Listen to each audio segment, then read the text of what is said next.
Assalamualaikum warahmatullahi wabarakatuh. Alhamdulillah nahmaduhu wa nasta'inuhu wa nastaghfiruh wa na'udzu billahi min syururi anfusina wa min sayyiati a'malina ma yahdihillahu fala mudhillalah wa ma yudhlillahu fala hadiyalah. Alhamdulillah pada siang hari ini kita memulai pelajaran perdana TTQ untuk kelas 10. Sebelum kita mulai, mari sama-sama kita membacakan surat Al-Fatihah, yaitu ta'awud dan basmalah. A'udzu billahi minasy syaithanir rajim. Bismillahirrahmanirrahim. Selanjutnya, di sini saya akan menyampaikan pembelajaran kita, tahapan-tahapan pembelajaran kita selama 1 semester. Yaitu terdiri dari 4 bab. Bab yang pertama mengenai muqaddimah, keutamaan tilawah, tadabbur dan tahfiz Quran. Di sini nanti akan ada hadis dan ayat-ayat Al-Quran yang harus kalian pahami dan semoga ini menjadi motivasi dan juga harus dihafalkan. Kemudian di bab 2 itu adalah pengantar ilmu tajwid. Yaitu kita harus memahami apa itu definisi ilmu tajwid, hukum mempelajari tajwid, keutamaan ilmu tajwid, tujuan mempelajari ilmu tajwid, tingkatan atau tempo dalam membaca Al-Quran, hukum isti'adzah dan basmalah, keutamaan membaca isti'adzah. Itu di dalam bab 2. Kemudian di bab 3 nanti akan membahas tempat-tempat keluarnya huruf atau makhorijul huruf. Ya, yang dulu di SMP sudah dipelajari, itu ada 5 tempat keluarnya huruf. Nah, di sini lebih dalam lagi. Kemudian di bab 4-nya kita akan mempelajari tentang sifat huruf. Ya, itu sifat huruf yang berlawanan kata.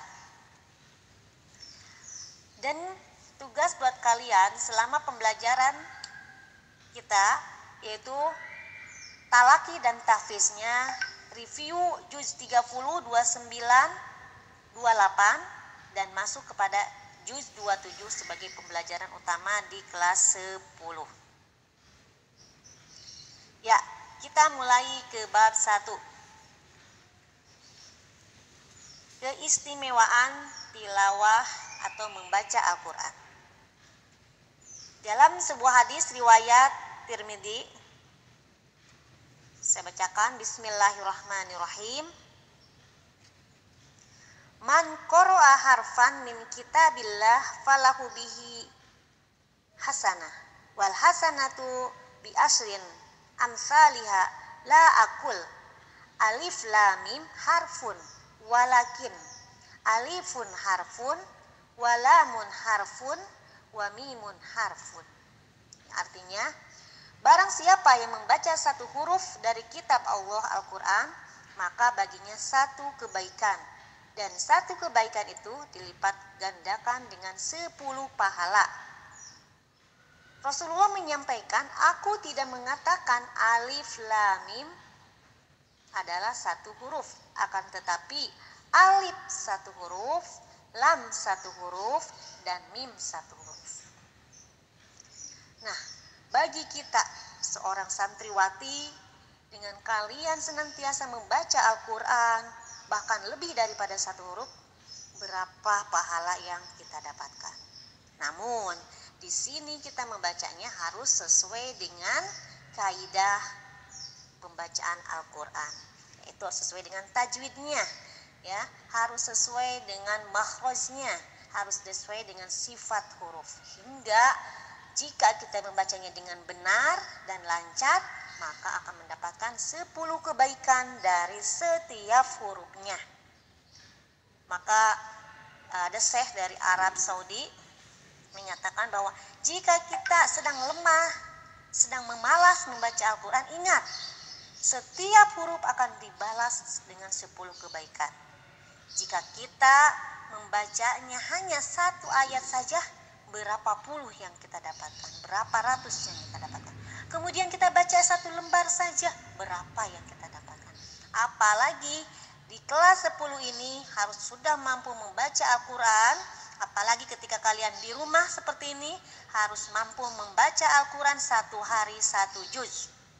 Berat tidak berat, karena kalau kita hitung dari 24 jam waktu yang kita dapatkan dari Allah, satu juz itu hanya menghabiskan waktu 1 atau 1 sampai 1,5 jam. Baik, selanjutnya keutamaan tadabbur atau merenungkan. Ini ada dalam surat Asy-Syu'ara ayat ke-4 ayat ke-52. A'udzu billahi minasyaitonir rajim. Bismillahirrahmanirrahim. Wa kadzalika auhayna ilaika ruham min amrina ma kunta tadri ma kitabu walal imanu walakin ja'alnahu nuran nahdi bih walakin ja'alnahu nuran nahdi bihi man nasha'u min ibadina wa innaka latahdi ila siratim mustaqim. Artinya, dan demikianlah kami wahyukan kepadamu Muhammad ruh Al-Quran dengan perintah kami. Sebelumnya engkau tidaklah mengetahui apakah kitab Al-Quran dan apakah iman. Tetapi kami jadikan Al-Quran itu cahaya, dengan itu kami memberikan petunjuk siapa yang kami kehendaki di antara hamba-hamba kami, dan sungguh engkau benar-benar membimbing manusia kepada jalan yang lurus. Nah, di sini dinyatakan bahwa Al-Quran adalah ruh bagi tubuh kita. Al-Quran adalah ruh bagi ruh kita. Karena tubuh kita terdiri dari dua makhluk. Yang pertama adalah jasad, yang kedua adalah ruh.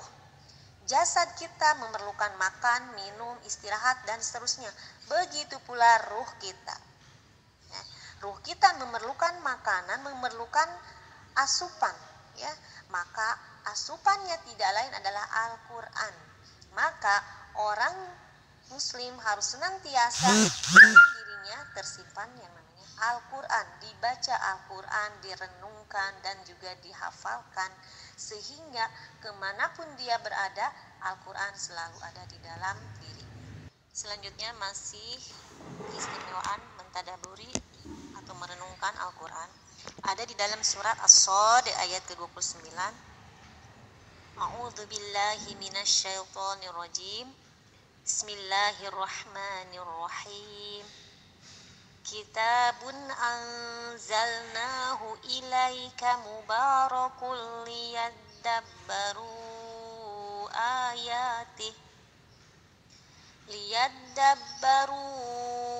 ayatihi waliyadzakkara ulul albab. Ini adalah sebuah kitab yang kami turunkan kepadamu penuh dengan berkah, supaya mereka mentadaburi ayat-ayatnya dan supaya menjadi peringatan bagi orang-orang yang berakal. Ya, jadi Quran ini menjadi berkah apabila kita membaca. Apa itu berkah? Berkah adalah kebaikan yang terus-menerus, yang abadi. Makanya ketika kita senantiasa membaca Quran, maka kebaikan ya akan terus-menerus meliputi kita. Dan juga menjadi peringatan bagi orang-orang yang berakal. Ya, jadi kalau kita sering membaca Quran, memahami artinya, kemudian kita mengamalkan daripada perintah-perintahnya, maka Al-Quran ini akan menjadi syafaat buat kita di akhirat kelak. karena setiap ayatnya kita pahami, setiap ayatnya kita amalkan. Ya, seperti hari ini ukhti fillah berada di rumah masing-masing tanpa ada pengawasan dari ustadz ustazah, karena Al-Quran sudah ada di dalam dadanya, maka tidak akan tergoyahkan oleh dunia luar, akan terus beristiqomah karena Allah akan senantiasa mengawasinya. Dan juga Quran ini akan menjadi penolong kita di akhirat, akan menjadi syafaat dan akan membawa kita kepada tingkatan surga sesuai dengan bacaan kita di dunia. Baik, selanjutnya adalah keistimewaan tahfiz atau menghafal.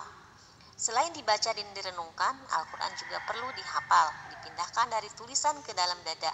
Hal ini merupakan ciri khas orang-orang yang diberi ilmu. Juga sebagai tolak ukur keimanan dalam hati seseorang. Allah berfirman, A'udzu billahi minasyaitonir rajim. Bal huwa ayatum bayyinatum fi suduril ladzina utul ilm wa ma yajhadu bi ayatina illa dzalimun. Sebenarnya Al-Quran itu adalah ayat-ayat yang nyata di dalam dada orang-orang yang diberi ilmu, dan tidak ada yang mengingkari ayat-ayat kami kecuali orang-orang yang zolim. Ini dalam surat Al-Ankabut, ayat-ayat yang nyata di dalam setiap dada orang. Iya, udah.